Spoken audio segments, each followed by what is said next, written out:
You have been summoned on a journey by Trilobite and Virgin Games to a place where mysteries will unfold, questions will be answered, and unthinkable acts committed. Let's take the time to find out what's inside. Away from all this wind and rain. The six arrive. The fire lights their eyes. Invited here to learn to play the game.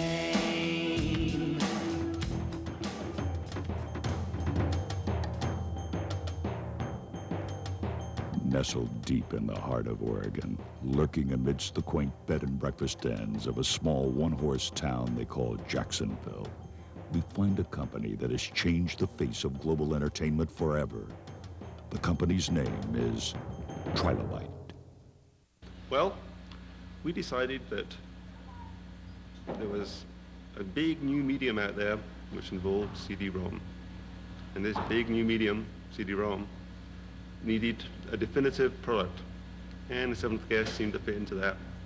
Needed something with power and passion and drama and story and animation and graphics and multimedia and sound overlays, and we were the people to do that. We were chosen by God. Trilobite is the brainchild of Graham Devine and Rob Landeros, who met in the summer of 1988 while working for Virgin Games.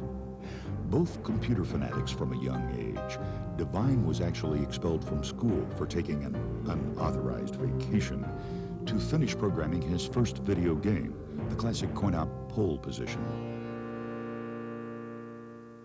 So I took a week off school and finished it up. And it looked pretty good, and Atari was happy, and everything was good. Went back to school with a note saying I'd taken a week off school to finish up this game. Didn't lie. Didn't say I had the flu, which is what I should have done. And took it into school, and everyone in school went, okay, you're expelled. Both Devine and Landeros drew upon their colorful pasts and interests in the macabre to breathe life into the Seventh Guest. And the whole horror genre really appealed to us, doing an interactive version of Clue combined with David Lynch-like effects. And this is what we basically outlined to Matthew. We have this house that's going to be haunted, and the villain's going to be an evil toy maker, and his house is going to be filled with evil toys. With a groundbreaking game like The Seventh Guest, it was necessary to enlist the talents of the professional horror novelist, Matthew Costello. As I said, when I got involved to write the script for The Seventh Guest, it was essentially another writing job. Writers, of course, like a lot of people in creative field, exist when they're freelance, from job to job. It was a nice job, it was an interesting job, but nothing I thought of unusual note. It's only when I got involved and I saw what Trilobite was actually up to that I realized that there was potential for something extraordinary here. Most people who write novels are used to telling one story. They tell a story in sequence from beginning to end with 2 or 3 viewpoints. And that's a nice, neat way to work. You can just sit down every day and move the story a little bit further. My first writing was for games, doing interactive game novels, and then interactive role-playing adventures for Batman, for games like Call of Cthulhu, which is a horror game, for science fiction interactive novels. So I was used to handling multiple plots. So when this came up, it was something I was familiar with, cutting and dicing. What I wasn't prepared for was the fact that it really had to be a film script in about 50 or 60 sections. Originally, we're going to try to find a Gothic-style Victorian house and take our cameras in there and take a bunch of photographs of the interiors, kind of a 360-degree pan of interior of various rooms. But that became unfeasible, and it wasn't until Robert Stein came around and showed us how we could render, that it was truly feasible to render a room in 3D Studio. Okay, this is the first module of 3D Studio's 5 modules. This is called the 2D Shaper. In it, we can create a 2D shape like this circle. We import the circle into the next module called the 3D Lofter. This circle can be moved along a path. In this case, we have a straight path in which we will move our circle. A preview will give us an example of what the object would look like in 3D. Once we've decided to make our object, we can move that object and all other objects we make into the 3D editor. We can put them together in order to create anything we want, such as this chair. Small objects like this can be rendered in a relatively small amount of time, approximately 30 to 40 seconds for a complete 24-bit image like this. However, rooms such as the foyer and hallway system in The Seventh Guest are extremely large and will take up to 20 to 40 minutes per frame to render, and there's over 1,000 frames for that whole system. I knew Graham and Rob for several years working at Virgin Games.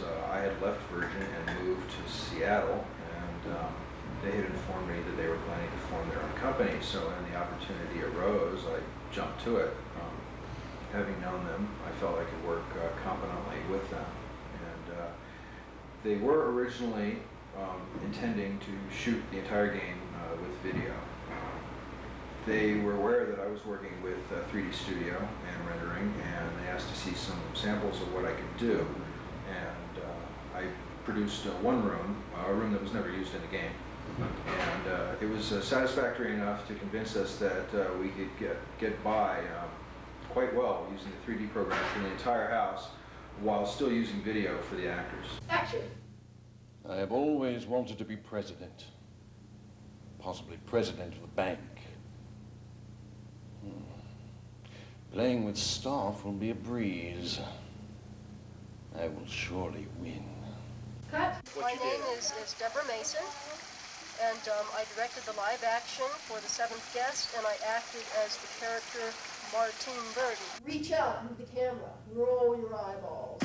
This particular type of acting is a new technology.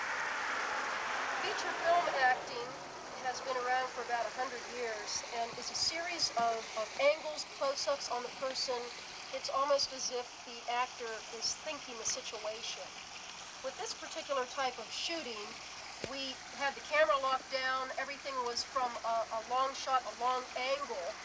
And it was difficult getting the facial emotion across. Instead of just a simple darling, we would have to use whole body movements. Darling! Similar to that with everything. In that way, it was similar to stage and having an audience. The most difficult part was staying on our mark, cueing the actors to work around different positions on a stage with your virtual reality, your imagined furnishings. We had a difficult time not walking through things all of the time. Hey, maybe we really can do this.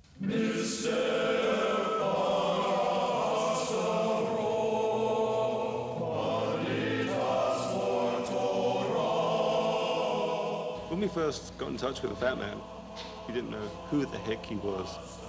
And, you know, we didn't know that he was larger than life or that he was such a, you know, musical genius.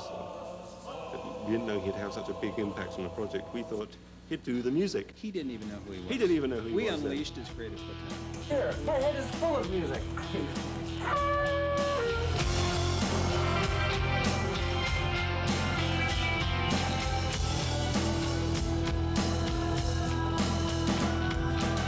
Here I am. This is my team. I'm the Fat Man.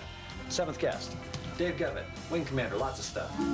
Joe McDermott, baseball, lots of other stuff. Kevin Phelan, just sits around. I've got a piano for one character. I've got an oboe for another character. I've got a muted trumpet for another character. And they're all reflecting the personality of the character. The muted trumpet is sexy. The oboe is kind of doddering. The piano is a piano bar. there's a circus, there's an organ like from a circus sideshow, and that's for the musician. He's a mysterious guy, or he wants to be a mysterious guy, so it's not really mysterious. Pseudo-mysterious, you know, pseudo-mysterious. It's a musical style, really.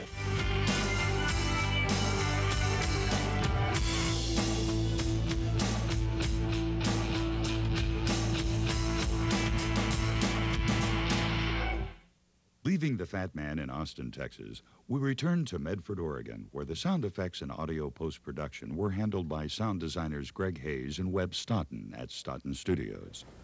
Well, you know, this project's been pretty incredible. The sound design on it was huge, to say the least. All the sound effects we had to create, it was much like creating sound effects for a movie. The first step, of course, is just to break down the script, go through the script with a fine-tooth comb, break it all down, and that process is real important, that you identify all the sonic events that the script writer was envisioning, and get those clearly in mind.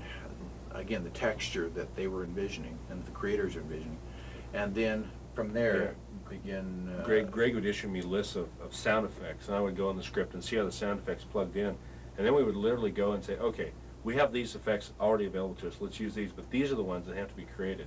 For instance, some of the effects we did, one little sequence we did, we took a coconut, and we broke this coconut into multiple pieces, trying to get a great head cracking sound. So when one of the guys gets slammed up against the wall, his head cracks. It gets back to that thing of you create a very deep, rich environment for each of these areas, and that's the process of it's a layer at a time, and you've got to know when to stop. You know, you can overbuild certain areas, and so you've got to find that balance. We'd go in and we'd look at the rooms, and we'd say, okay, we have a room here that's, you know, what's the estimated diameter of this room, and is it got carpet on the floor, is it wood on the floor, what do the ceilings look like, and we would design the delay settings or the reverb settings so that, or the echo settings, so this room would have this believable decay time.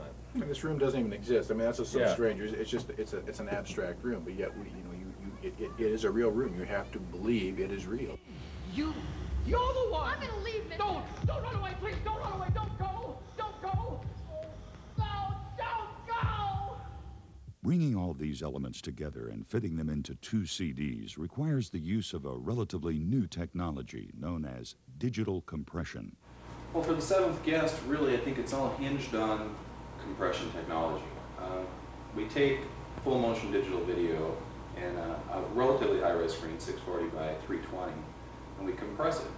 And if you look at the originals, the original screens that we start with, they're 600K per frame, and we bring that down to less than 30K per frame, so you can have full motion video streaming off of a relatively slow CD-ROM drive. When we started this project, there wasn't any full motion video, there wasn't digital movies that were playing on computers anywhere. We were really pioneering into that area with handling audio, handling video, handling all of that. There was no tools that could handle a high-resolution screen. There was a number of animators out there that were low-res, but all of our images were in high-res. So a lot of the tools that we use here are completely proprietary. Basically, there were no tools for doing the Seventh Guest when we started out on this project. And fortunately, some right ones came along, and what wasn't available, Graham made. While creating such an avant-garde software product proved challenging, Devine and Landeros expressed no regrets for undertaking this highly anticipated multimedia endeavor. In fact, everyone involved with the making of The Seventh Guest seemed very optimistic about the future of the industry. So we now leave you with some of their predictions for where this new medium will take us. It's all a little bizarre right now. It can't become mass whilst it's so bizarre. I think as the next few months, not even years, go by, that there's going to be such an explosion in the CD-ROM technology that that is how you're going to buy a game. Versions of Guest and follow-up Trilobite products will, I'm sure, find their way into all those platforms also.